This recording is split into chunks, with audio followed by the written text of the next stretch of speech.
आप कहाँ के रहने वाले हैं? मैं रेस्ट जम्मू कश्मीर के एक दूर दराज इलाका हिलका का मड़ा है उसका रहने वाला हूँ। मड़ा पुंछ में आता है ये? हाँ जी, डिस्ट्रिक्ट पुंछ। पुंछ के बारे में हम सबको पता है कि काफ़ी कुछ चलता रहता है। पहले हालत काफ़ी ख़राब थी, अब तो काफ़ी अच्छा हो गया इलाका। मुझे जैसे टूरिस्ट भी घूमने आ रहे हैं यहाँ पर और इसकी सुंदरता देख रहे हैं। तो मुड़ा के बारे में मेरे को कैसे पता चला, मैं एक्चुअली आ रही थी राजौरी से किसी के साथ यहाँ पे, तो आप ही के गांव का कोई जवान मुझे मिला, कोई यूथ लड़का मिला, वो मुझे मुड़ा की कहानियाँ बता रहा था कि हम यहाँ रहते हैं और ऐसा ऐसा हुआ था। तो उसने मुझे आपका जिक्र करा, आपका और आपके साथ कई जो लोग थे पहले या अभी भी, उनका जिक्र करा। उसने मुझे बताया कि यहाँ पर कैसे आप लोगों ने मिलिटेंसी को ख़त्म करने में अपना एक योगदान दिया। तो वो उसकी कहानी आप मुझे आज थोड़ा बताएंगे तो अच्छा रहेगा। यहाँ क्योंकि जो हिलका का है ये रोड से तकरीबन 70-75 किलोमीटर मुरब्बा हाँ। ये दूर इलाका है। और इसमें क्या है कि यहाँ से वैली कश्मीर में जाने के लिए पैदल रास्ता 4.5 घंटे का पैदल रास्ता यहाँ से वैली कश्मीर में जाता है और 5-6 घंटे का रास्ता पैदल यहाँ से पीओके में जाता है। अच्छा, अच्छा। हिलका के पीछे से जो लोअर मंडी से रास्ता क्रॉस होकर पीओके में जाता है। और मिलिटेंटू के लिए सबसे सूटेबल जगह ये थी क्योंकि एक तो रोड से दूर था और घने जंगल आबादियों वाला और मैदानों वाला सबसे अच्छा एरिया था। और जहाँ ये ट्राइबल लोग रहते थे, ट्राइबल लोग मेहनत कश होते हैं, इनका पहाड़ों पे उतरना चढ़ना ये होता है, मजबूत होता है जी। तो उन्होंने इस इलाके को चूज़ किया। तो यहाँ 94 में मैंने सबसे पहले मिलिटेंट 1994 में देखे थे। उस वक्त हरकतुल अंसार तंजीम होती थी, यके बाद दिगरे यहाँ मिलिटेंट आते आते काफ़ी बहुत बड़ी मिलिटेंसी होगी। यहाँ तक कि 98 में तो उन्होंने एक किस्म का यहाँ का कब्जा ही कर लिया। तब आप कितने साल के थे? 94 में मैं 1966 का हूँ, तो 94 में मेरी उम्र नौजवान ही था जी। तो 94 में मैंने सबसे पहले मिलिटेंट देखे हैं। फिर उसके बाद यहाँ मिलिटेंट आते ही रहे। लोगों ने मिलिटेंटों का इसलिए भी साथ दिया कुछ लोगों ने कि यहाँ कोई और फौज की तरफ से कोई मदद ही नहीं पहुँच सकती थी, सहायता ही नहीं पहुँच सकती थी। यहाँ बच वही सकता था जो उनका सपोर्टर होता था, जो उनका सपोर्टर नहीं होता था उनको वो भी मार देते थे। अच्छा। यहाँ तक कि हमारे गांव के 35 आदमी मारे गए हैं और टोटल यहाँ 62 आदमी जो हमारे हिलका का एरिया में सिविल जो शहीद हुए हैं, टोटल 62 हैं। सिर्फ हमारे गाँव के 35 आदमी जो शहीद हुए हैं। तो उस वक्त यहाँ मिलिटेंटों का सिक्का ही चलता था। यहाँ तक के दुकानों में अगर पाकिस्तान का सिक्का भी वो देते थे तो किसी दुकानदार की हिम्मत नहीं थी कि वो उसको सामान नहीं दे सकता था। अच्छा। यहाँ इतनी मिलिटेंसी थी। फिर 98 में यहाँ पे बहुत बढ़ गया मिलिटेंसी। हाँ, बहुत बढ़ गया। हम सऊदी अरब में, तो मैं पहले मलेशिया में गया, फिर हम भाग के सऊदी अरब में चले गए। भाग के गए? हाँ, कुछ मिलिटेंटों से नोक जोक होती थी, कुछ चीज़ों पे हमें एतराज़ था उनके। जब हम बोलते थे तो वो मुखबर करार देके गला काट देते थे, फिर हमें यहाँ से भागना ही पड़ा। हम सऊदी अरब में चले गए। तो आपके फैमिली के साथ गए थे अकेले? ना, मैं अकेला गया था। हमारी फैमिली गई थी, हम 2-3 भाई थे सऊदी अरब। थोड़ा कमाने और माहौल से दूर होने, माहौल के इंतज़ार करने। घर में कोई था भी नहीं, ज़राए आमदनी भी कोई मुलाजिम नहीं था, कोई कुछ नहीं था। तो वहाँ मेहनत मजदूरी अच्छी थी। सऊदी अरब में उस वक्त अच्छा खासा पैसा होता था। ओके। यहाँ कुछ उनकी ऐसी ज़्यादतियाँ थीं जो काफ़ी थी ज़्यादतियाँ, कुछ बता सकते हैं, कुछ नहीं भी बता सकते। तो हमारे यहाँ के लोग जो थे ये तैयार हो गए, यहाँ के कुछ लोकल लड़के, कि इन मिलिटेंटों से हमें कैसे निजात मिले।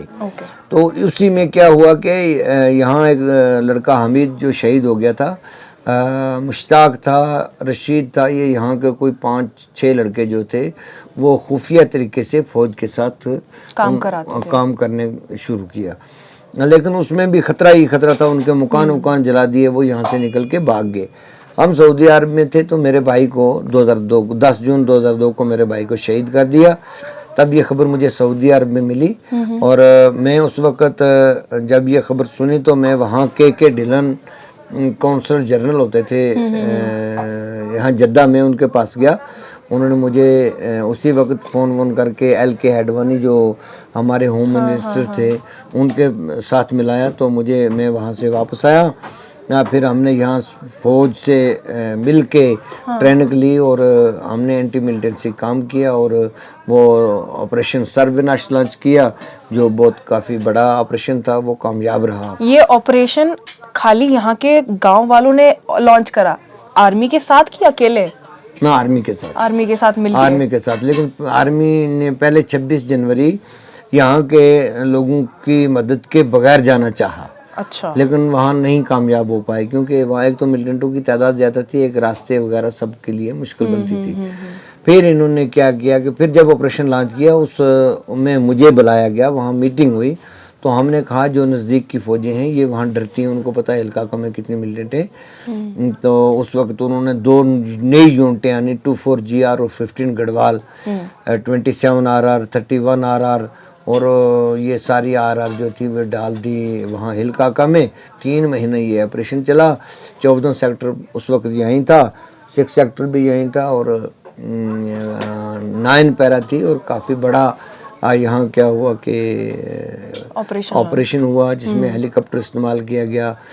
हमारे लोग भी शहीद हुए, फौज के जवान भी शहीद हुए। तो फिर ये ऑपरेशन कामयाब हो गया। ऑपरेशन कामयाब होने के बाद यहाँ सबसे बड़ी कामयाबी ये रही कि जब 3 महीने कंप्लीट हो गए उनको निकलना पड़ा, तो हमें यहाँ VDC जो है गन, VDC मतलब जिन लोकल लोगों को गन दी जाती थी अपने डिफेंस के लिए, विलेज डिफेंस कमेटी बनाई गई। और विलेज डिफेंस कमेटी जो है वो मुस्लिम विलेज डिफेंस कमेटी सबसे बड़ी जो है वो मेरी है। ओके। जम्मू कश्मीर में अभी भी है? हाल जो, हाँ अभी भी है। ओके। तो फिर हमें यहाँ लोगों को गन्ने तकसीम की गई। हमारे पास वुमेन विंग भी है, ये मेरी मिसेज है। अच्छा। यहीं ये वुमेन विंग के कमांडर हैं। तो अपने डिफेंस के लिए विमेन विंग भी तैयार किया हाँ, गया? वुमेन विंग भी तैयार किया अरे है। वाह। एक वुमेन विंग है जो मर्दों का है, वो मैं चलाता हूँ। और अब यहाँ अमन है, चैन है। अब देखो क्या होता है, यहाँ हालात ख़राब हो रहे हैं लेकिन अभी क्या कुछ नहीं कह सकते। तो क्या मिलिटेंट्स अब इस इलाके में आने की हिम्मत करते हैं कि शायद उनको अब लगता है कि यहाँ पे उनको कोई फ़ायदा नहीं मिलने वाला, क्योंकि अब लोग अपने डिफेंस के साथ खड़े होते हैं, उनको पता है कि कैसे अपना करना है, या फिर यहाँ पे उनका कोई साथ अब देता नहीं है? नहीं, मिलिटेंटों का साथ यहाँ से कोई नहीं देता। मिलिटेंट असल में यहाँ उनको क्या ज़रूरत है, इतना बड़ा इलाका पड़ा है, उनको पता है कि हमारा यहाँ कोई है नहीं है सपोर्टर। और इलाके पड़े हैं जहाँ उनकी सपोर्टें हो रही हैं, वहाँ वो हैं, घूम रहे हैं। और हम उनकी कोई मुखालफत नहीं करते, ना ही उनकी कोई मदद करते हैं। तो सिक्योरिटी एजेंसियाँ, फौज, पुलिस हमारे साथ अच्छा ताउन कर रही है, हम उनके साथ ताउन कर रहे हैं। लेकिन अब वो जोश और जज्बा हमारे लोगों में भी कम हो गया है और सिक्योरिटी एजेंसियाँ भी कुछ तो ऐसे हो गया। ठीक है। तो बहुत बड़ी बात है कि आप एज अ लोकल आप लोगों ने इतना कुछ करा है कि इस इलाके में अब घुसने की कोई कोशिश नहीं करता। ये बहुत बड़ी बात है। मतलब आई होप कि मतलब और इलाकों के भी लोग, या फिर कोई वही लोग जिनके दिमाग में भी अपने देश के खिलाफ चीज़ें आती हैं, वो लोग भी आप लोगों से कुछ सीख कर ये सब करें। बट आपके टाइम के लिए बहुत बहुत धन्यवाद। शुक्रिया।